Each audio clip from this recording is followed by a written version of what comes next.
Con motivo del Día Internacional de la Mujer, desde el Consejo General del Trabajo Social presentamos el 7º capítulo del espacio Y esto también tiene que ver con el género. Coincidiendo con el Año Europeo de la Juventud, en esta ocasión pondremos la mirada sobre cómo se defienden nuestras mujeres jóvenes frente a un trato desigual.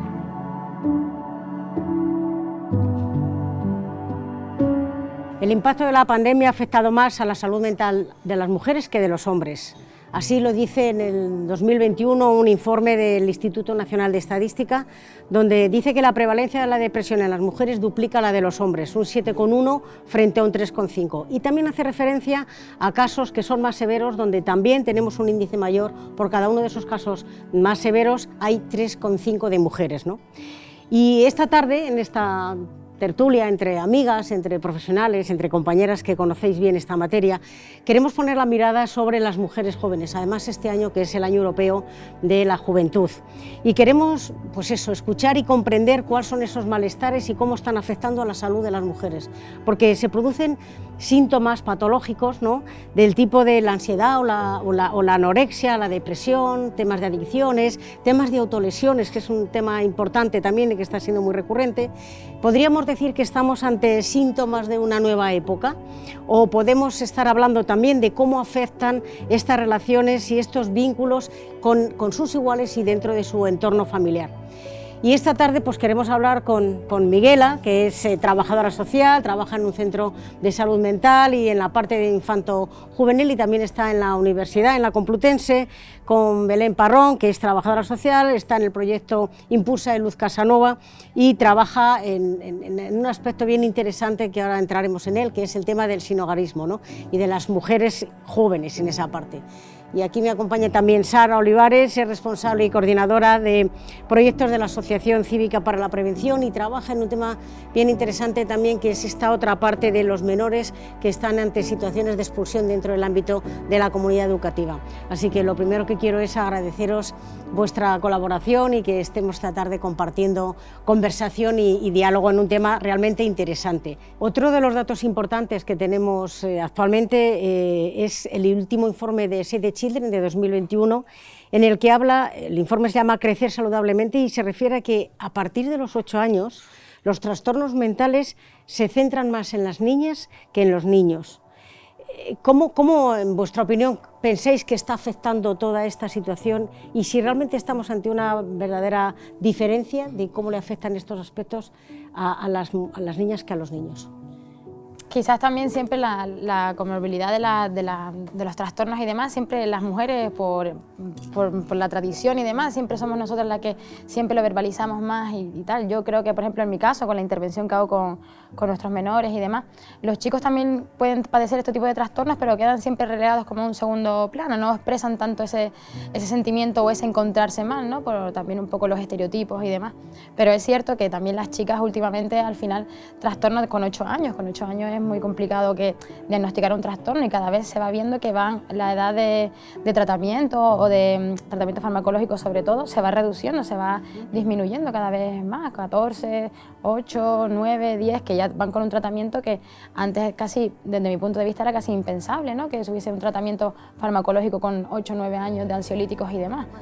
A mí me preocupa mucho eso también, porque una cosa es el malestar emocional y otra cosa son las patologías psiquiátricas. Yo no pondría nombre al malestar emocional hasta que no pase mucho tiempo. Es verdad que hay niños... A ver, las niñas, dice la ley del 2021 contra la violencia del menor y el adolescente, hay un apartado que dice claramente que las niñas, que hay que tener especialmente atención, porque las niñas, por ser niñas, por el mero hecho de ser niñas, pueden sufrir más violencia de género, o más violencia en general.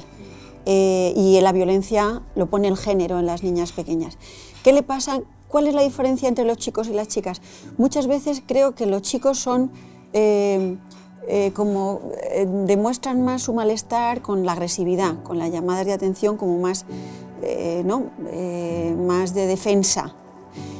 Las chicas, cuando están tristes, están apagadas, son más sometidas, interiorizan más, tienen una manera de enfermar más, haciéndose daño más al cuerpo y se castigan más ellas mismas que yo creo que los chicos. Los chicos explotan y la agresividad es contra otros generalmente. Bien, es cierto que la pobreza, las mujeres pobres, están más expuestas aún todavía más. Si somos niñas y somos pobres, somos inmigrantes y vivimos en una habitación, en una casa con 3 familias, estamos tremendamente expuestas a la posibilidad de que nos hagan daño. Y del encargado de cuidar al bebé, que generalmente la madre trabaja de sol a sol, que prácticamente son las que se hacen cargo del cuidado de los menores, y eso nos obliga o las obliga a estar en otro lugar más escondidas, más de recogimiento, más de tristeza, más contra tu cuerpo, más contra la comida, más contra el sueño. Estamos más expuestas, las adolescentes enfadadas con las madres tienden a separarse de las madres de forma más peligrosa en cuanto a la sexualidad. Las niñas se ponen en riesgo y a los pies de los caballos de depredadores sexuales, los daddies, los sugar daddies, que yo lo descubrí hace poco. Las plataformas online. Y las plataformas online. Estamos en los sugar daddy, pero sobre todo porque nos pueden estar oyendo y no sepamos. Bueno, igual lo saben ellas mejor, porque a mí en el centro de salud mental no nos vienen hablando de eso. Hablan de que la amiga tiene un sugar daddy. Son señores mayores que son que a cambio de favores nunca van a reconocer que sean sexuales. No reconocen que son favores sexuales porque al final no queda como bien, ¿no? Pero al final a través de favores o de peticiones y demás, pues obtienen otras recompensas. Bueno, a lo mejor le compran ropa, dinero y demás. Y también un poco ligado con eso a las plataformas online, ¿no? Como OnlyFans y demás, que son plataformas que ahora están siendo muy punteras y al final lo que se está perpetuando otra vez es a la mujer como cosificación y como mercantilización de su cuerpo, básicamente. Y con eso al final es un reflejo también de lo que se hablaba antes, ¿no? La mujer siempre ha estado cosificada o mercantilizada desde la propaganda desde los años 80 y 90, pero ahora aún más, ¿no? Con esos prototipos y esos estereotipos que es muy difícil que una mujer o una adolescente puede llegar a cumplir, porque al final son una entre mil las que son las influencers y las que tienen esa capacidad. Entonces te pones unas metas a llegar muy altas y hay personas que se aprovechan, las plataformas estas, bueno, la pornografía, los sugar daddy o otros sistemas que al final te meten ahí porque al final es lo que se lleva o lo que está de moda y al final es un peligro muy grande para nosotras. Es como el consumo de cannabis, que está muy normalizado. Es que las niñas hablan del sugar daddy como algo muy normalizado. Como el deseo de tener un sugar daddy, ¿no? Sí, Quiero que tenga un sugar daddy y me... Sí.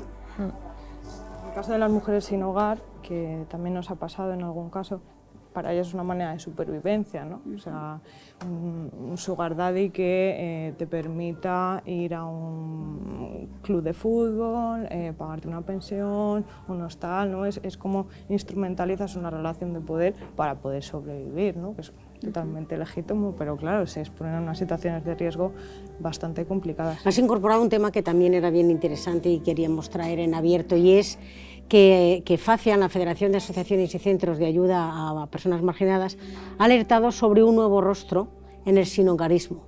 Y es verdad esto, ¿no? O sea, nos dan datos diciendo que el 30% de las personas atendidas son menores de 30 años y que la edad media la tenemos en 21. Pero además poniendo esta mirada también sobre el rostro femenino, porque es cierto, ¿no? Yo, bueno, pues me muevo por el país, por mis razones profesionales, y me encuentro con que en la calle hay mujeres y mujeres jóvenes en el escenario del sinhogarismo, cuando además los recursos que tenemos para atender esta situación mayoritariamente están diseñados para hombres. ¿Cuál es la situación que vosotros veis? Y si es cierto este incremento, ¿verdad?, de personas más jóvenes y además con una presencia ya significativa de las mujeres. Sí, sí, totalmente. O sea, la situación de los jóvenes sin hogar es una cuestión que ahora mismo está muy invisibilizada, sobre la que hay que tomar medidas ya, porque el incremento de los jóvenes en la red de personas sin hogar ha sido muy alta en los últimos años, y al final los recursos para personas sin hogar no son recursos específicos para jóvenes que tienen unas necesidades concretas, unos perfiles concretos, y en el caso de las mujeres sobre todo en su caso, al final no acceden siquiera a la red de personas sin hogar, ¿no? Porque lo perciben como un entorno de riesgo, donde ahí sus necesidades no van a tener cabida, ¿no? Donde tienen que adaptarse al contexto de unas personas en una situación de exclusión severa cronificada, ¿no? O sea, es como la falta de recursos, ¿no? Y el poner el foco en que ahora mismo una problemática social importante es la situación de los jóvenes en situación de sinhogarismo, que acceden a recursos de la red de personas sin hogar, de personas cronificadas, mucho tiempo en la calle, con edades muy diferentes a las de los chicos. Y sí, al final las mujeres jóvenes no suelen acceder a centros de personas sin hogar, centros de día, por ejemplo, como el de Luz Casanova, muy poquitos. Llegan de otra manera, por servicios sociales, por la emergencia de SAMUR social, por entidades que se dedican con jóvenes extutelados. ¿Pero se vinculan a algún tipo de centro o no? De la red de personas sin hogar, no. Es un entorno hostil. Es un entorno hostil para las mujeres jóvenes, para las mujeres en general y en concreto para las mujeres jóvenes. Es muy, muy hostil. Sí, sí. Se acceden a los programas enfocados a sus necesidades por otros tipos de derivaciones.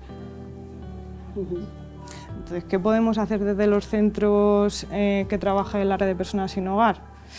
Construir espacios seguros. A ver, las mujeres son muchísimo más resilientes, las mujeres no abandonan, las mujeres más maduras no abandonan, si tienen hijos no abandonan, entonces luchan más, y de hecho yo diría que en mi centro probablemente el 60% de las personas que atendemos son mujeres solas, con cargas familiares no compartidas y luchan como jabatas para conseguir un trabajo. Entonces, cuando caen las mujeres es porque están o muy enfermas o enfermas mentales muy graves o unas situaciones de abandono por algún tipo de adicción brutal. Pero es que yo creo que las mujeres aguantamos más sin llegar a la calle, sí, probablemente. Más recursos, ¿no? Sí. O agotamos todos los recursos. Y también el riesgo es mayor cuando estás en la calle. Claro, claro, las mujeres en la calle es el colmo de la situación de riesgo, ¿no? Entonces, claro, sacar a las mujeres que llegan a ese lugar pues es mucho más difícil porque están mucho más dañadas. Sí. Y también yo tengo la sospecha que muchas no llegan porque se quedan en los perfiles de prostitución y demás. Sí. Sí. Sí, el tema de la resiliencia a nosotros es un tema que nos sorprende un montón porque no sé, te diría que el 70% de las mujeres que hemos atendido en todo el 2021 de jóvenes sin hogar, el 70% tienen problemática de salud mental no diagnosticada. Sin embargo, la hemos conseguido detectar por patrones, por comportamientos, no porque ellas hayan demandado una atención específica en ese sentido. Y dices, madre mía, ¿desde cuándo llevas en esta situación sin que nadie pueda atender esta necesidad, sin que tú seas consciente de que te está pasando esto? Y una capacidad de resiliencia brutal, porque al final dentro de esa problemática y de toda esa situación tan complicada, son funcionales. Sí. O sea, es que es brutal. Es brutal. Con un diagnóstico previo no hubiese terminado ni en situación de calle, si no hubiese tenido otro recurso diferente que le hubiese permitido tener una vida típica o neurotípica, vaya. Sí. Vosotros tenéis algún estudio interesante, ¿verdad?, en vuestra entidad. Sí, nosotros hemos realizado este 2021 un estudio sobre pornografía porque consideramos que al final la pornografía y las redes sociales es un elemento que aún más la desigualdad que puede haber a la mujer, que conlleva al final a la violencia. La pornografía es una cosa que siempre ha sido como un tema tabú, ¿no? Un tema que siempre ha estado como muy tapado, que no se hablaba, pero ahora últimamente con estas plataformas mainstream, en que todo online y todo vale, que no pide ningún requisito, los diferentes estudios, como el que está el de Save the Children, datan la media de edad en 12 años el acceso al contenido pornográfico, cualquier tipo de contenido pornográfico, que como explicábamos antes, es un contenido hegemónico del hombre, autoritario, donde se mide el hombre y a la mujer ni se le tiene en cuenta, y ya no digo otros colectivos. Entonces hemos replicado el estudio con 450 jóvenes de Málaga y los datos al final son interesantísimos porque se data también la media de edad en 12 años y también que el 95% de los hombres que habían sido encuestados veían pornografía. Además, veían un contenido que no está para nada acotado, que todo vale, ¿no? En la pornografía todo vale y al final con 12 años tú recreas esos escenarios sexuales y al final esos escenarios sexuales son altamente negligentes para la mujer, no se tiene nada en cuenta y formando además una conducta sexual un poco grave, ¿no? Junto con esto también en el año pasado, no sé si tiene relación ninguna, pero bueno, es un dato que también hay que destacar, que también aumentó un 21% los delitos sexuales relacionados con los delitos sexuales, que pueden ser de tocamiento, muchas cosas que al final es que nos estamos creando una cultura pornográfica sin que exista ningún tipo de educación, sin que exista ningún tipo de unos códigos éticos ni nada. Un niño, los padres le dan a los niños con 8 años un móvil y no quieren que vea pornografía, pero es que no se le ponen unos límites, no existe ahí como una hasta aquí se puede llegar o hasta aquí no, todo vale en las redes y al final eso conlleva muchos problemas porque a la hora de mantener relaciones sexuales o a la hora de solamente tienen un modelo y un modelo que no es el modelo real. Ya un poco para poder ir terminando la conversación, cada una desde vuestro lugar, desde vuestra experiencia profesional, ¿qué recomendaciones daríais, qué indicaciones serían claves para preservar, para irnos hacia un futuro que sea más igualitario, ¿no? Donde estas cosas pudiéramos tener algún elemento un poco de avistarlas, de poderlas prevenir, pero sobre todo para esto, es que es tan importante tener que dejar de hablar de las mujeres, es tan importante, pero lo real es que también en este momento tenemos que poner la mirada, en este caso sobre las mujeres jóvenes, porque la realidad es así de tozuda, ¿no? Y en vuestra opinión, 2, 3 cosas, lo que os parezca, ¿cuál sería el escenario para un futuro más igualitario? Hombre, yo creo que al final de construir todo lo que tenemos y empezando a construir cosas nuevas, siempre me quedo con la esperanza de que se están haciendo muchas cosas, que están llevando a que, bueno, poco a poco, con muchos avances y a paso de pequeñas hormiguitas se van consiguiendo cosas. Creo que la educación es fundamental y sobre todo el escucharnos. Creo que es importante que haya estudios, investigaciones que reflejen la situación de las mujeres jóvenes sin hogar y que de ahí se articulen recursos y servicios multidisciplinares con perspectiva de género que puedan dar una respuesta específica a mujeres jóvenes sin hogar.